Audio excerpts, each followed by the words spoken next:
जय हिंद दोस्तों। मैं सूबेदार Ravishankar, retired from Indian army and presently serving in Indian bank. दोस्तों, जैसे कि मैंने पिछले अपने वीडियो में बताया था इंग्लिश के बारे में, आज हम क्वांट के बारे में डिस्कस करेंगे।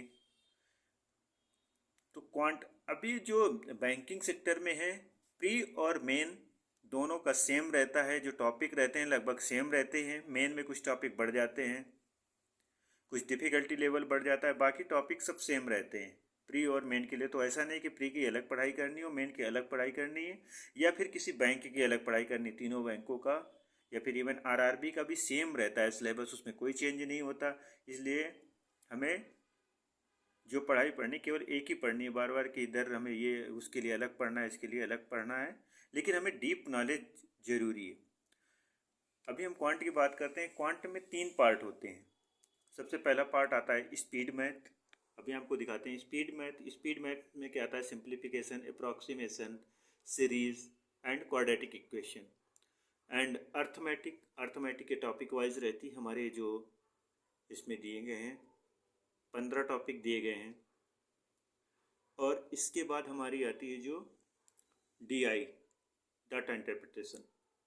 इसका माने इतने टाइप की DI आती है। तो अभी आप जैसे कि वीडियो में देख पा रहे होंगे, ये मैंने प्रेजेंटेशन से बनाया, और प्रेजेंटेशन भी आपको साथ में शेयर कर दूंगा मैं वीडियो के साथ ही, तो उससे आप डिटेल देख पाएंगे। कोशिश ये कर रहा हूँ मैं कि आप लोगों को सभी टॉपिक के बारे में जानकारी हो कि कौन कौन से हमें टॉपिक पढ़ने हैं, और साथ ही साथ मैं एजुकेटर भी बताता जाऊँगा। जैसे मैथ के लिए अगर आप फॉलो करना चाहते हैं तो यूट्यूब में है एक कौशिक मोहंती सर, अच्छी मैथ पढ़ाते हैं। या फिर आप दूसरे हर्षद अग्रवाल करके हैं, वो भी अच्छी मैथ पढ़ाते हैं। मैंने इन्हीं दोनों को फॉलो किया, तो आप इनको देख सकते हैं एक बार। इनके वीडियोज़ हैं बहुत सारे, आप यूट्यूब में सर्च मारेंगे तो मिल जाएंगे आसानी से। अगर आपको लगता है तो इनको फॉलो कीजिए, और कोशिश ये कीजिए कि एक बार जो इनके टॉपिक वाइज हैं सभी टॉपिक पढ़ लीजिए। मेन टॉपिक हमारे क्या होते हैं? जो ratio, proportion, percentage, profit and loss. ये पढ़ने से हमें क्या होता है कि हमारा एक तो DI में हमें प्रॉब्लम नहीं आती।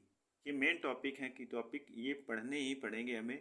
अगर हमें बाकी DI वगैरह सॉल्व करनी तो उसके लिए ये टॉपिक आना ज़रूरी है। तो मैथ में हमारे 2 सर हो गए, हर्षल अग्रवाल एंड कौशिक मोहंती सर। आप इनको फॉलो कर सकते हैं और देख सकते हैं। जहाँ तक एक सर्विसमैन की बात है, तो हम लोगों के लिए कोई बहुत ज़्यादा ज़रूरत नहीं रहती कि हम सभी टॉपिक पढ़ें। जैसे मैथ में हमारी 15 टॉपिक दिए गए हैं, तो ज़रूरी नहीं कि हमारे 7-8 टॉपिक जिनमें है कि हमारी पकड़ अच्छी है वो टॉपिक हम पढ़ लें। लेकिन खासकर हमें जो हमने 3 टॉपिक पहले बताए ये पढ़ना ज़रूरी है, ये इसलिए कि हमें DI में काम आएंगे। ये अगर हमें टॉपिक सही से नहीं आते तो हमें DI सॉल्व करने में प्रॉब्लम आएगी। तो इसलिए टॉपिक हमें अच्छे से आने चाहिए।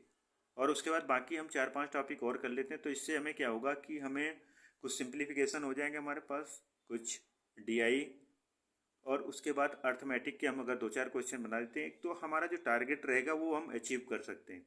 इसलिए हमें टॉपिक वाइज एक बार हमने करना क्या रहता है कि सबसे पहले अगर हम जब तैयारी शुरू करते हैं ना, तो हमारा एम ये रहना चाहिए कि हम एक बार पूरे टॉपिक कवर कर लें। जब हमने एक बार पूरे टॉपिक कवर कर लिया तो उसके बाद फिर हम आराम से प्रैक्टिस कर सकते हैं। अगर हमें सारे टॉपिक अच्छे से आएंगे तो उसके बाद हम वेरियस क्वेश्चन प्रैक्टिस कर सकते हैं। बैंकिंग का जो एग्ज़ाम है वो प्रैक्टिस पे ही ज़्यादा डिपेंड है। आप एक बार पूरा अपना सिलेबस ख़त्म करो और उसके बाद प्रैक्टिस करो। आप जितनी प्रैक्टिस कर सकते हो उतनी फ़ायदेमंद होगी आपके लिए। तो मैं इस वीडियो को ज़्यादा लंबा ना करते हुए यही कहूँगा कि अगर आप बैंकर बनना चाहते हैं, एक्स सर्विसमैनों के लिए बहुत अच्छी अपॉर्चुनिटी दी है गवर्नमेंट ने। तो अगर हम लग के 1 साल मेहनत कर लेते हैं तो आराम से सिलेक्शन ले सकते हैं। लेकिन इसके लिए हमें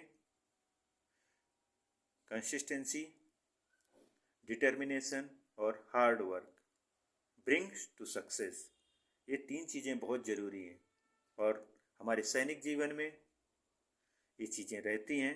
अगर हम उनका सही से इस्तेमाल कर लेते हैं तो हम अपनी दूसरी पीढ़ी भी बहुत ही अच्छे से शुरू कर सकते हैं। तो आशा करता हूँ कि आप लोगों को मेरा वीडियो पसंद आया होगा। मैं ऐसे करके पूरा डिटेल सभी बताऊँगा अभी और अगले आने वाले वीडियो में रीजनिंग के बारे में।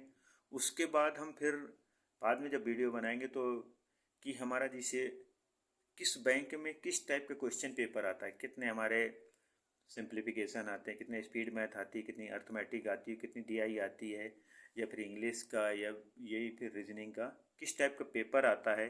क्योंकि बैंकिंग में सबसे अच्छा है इनका शेड्यूल फिक्स रहता है, इनका पेपर फिक्स रहता है, कुछ भी चेंज नहीं होता। जैसा पेपर एक बार फिक्स रहता है सेम उसी टाइप का पेपर आता है।